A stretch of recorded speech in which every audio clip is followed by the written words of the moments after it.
What's up, everybody? So today it was colder than normal, and since I'm from Arizona, I don't handle the cold very well at all.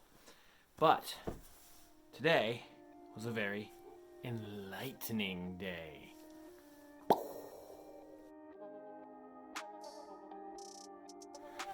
Alright, so I have my brand Inkledo, right? It's where we roast coffee. We have a podcast, right? And we started something new this year. We started a live podcast where we do public philosophy. Sorry, I have like all these layers. Like when I say I don't do cold well, I don't do the cold well. Okay. So we're doing public philosophy. So meaning we are meeting at this little restaurant, local restaurant, getting some beer and wine and having a good conversation. Tonight was about freedom in the framework.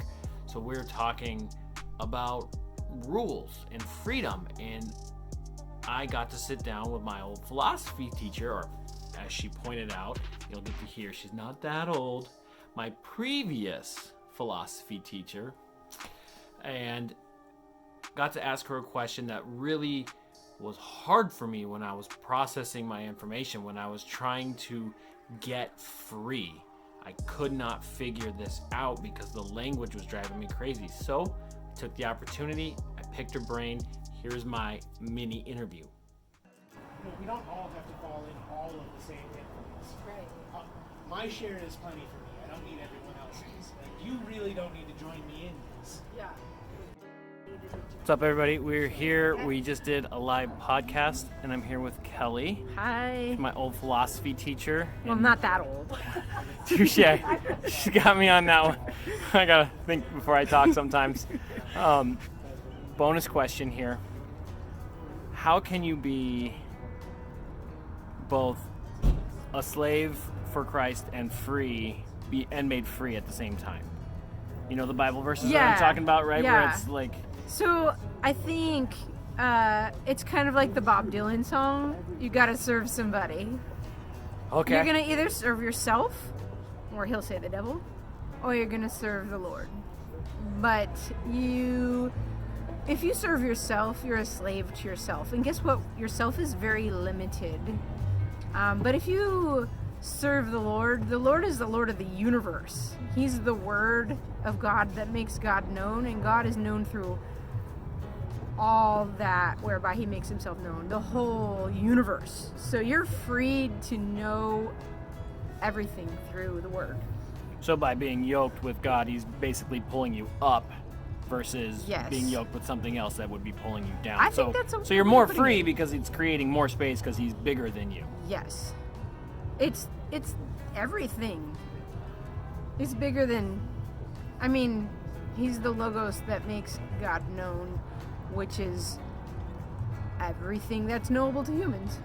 Right. Whereas if you were, a slave to yourself, how limited is that? Right. We're so finite, and we're so narrowly focused that it's almost like we become entombed in our own fantasy world. Right. So you can be free to reality or a slave to your fantasy world. Because I always got stuck on, it's Paul's language mainly, right? Where he talks about being a slave to Christ, a slave to sin, or slave to this. Yeah. But then they'll also talk about, I'm free, and I'm free, and I'm free. And so like the seemingly contradicting use of terms always kind of threw me off. I think it has to do with this authority we were talking about in the podcast. Either you're going to submit to the authority of the Word, which is bigger than just like the scriptures. It's the Word, the second person of the Trinity. Right, okay. Or you're going to be a slave. You're going to submit to your own authority, your limited, fallen self. And the good is you determine it for yourself. Okay. I don't know if that answered it. Yeah, no. Well, that's the point, right? You're never going to have 100%. It's my best take. Not on this side of the ground, at the end anyway. of a long day. Has been a long day. It has been a long How day. How are you doing? Good. Yeah? Yeah. You had a talk earlier. I had a talk at ASU. You told me you were super introverted, so you had to sit by yourself for a little while. Yeah. Didn't want to talk to anybody. Ate some hot wings and hot sat wings. alone. Are you going to just not do anything tomorrow? No, tomorrow's a big day. Another Chores. big day writing it? Oh, Chores. it's all right, though. That's not bad. Yeah, I'm working on a podcast, so I've been planning that out. I think I've worked out 10 topics, Hey, look but at there's going to be many subtopics, so I guess I'm always thinking about that, stuff. Part of being a philosopher, you're always thinking. Yeah, always Yeah. thinking. I'm impressed by you, though. Like, you're really putting out a lot of stuff. Like, Well, you know what I think? are you It's- trying to be like the philosopher entrepreneur?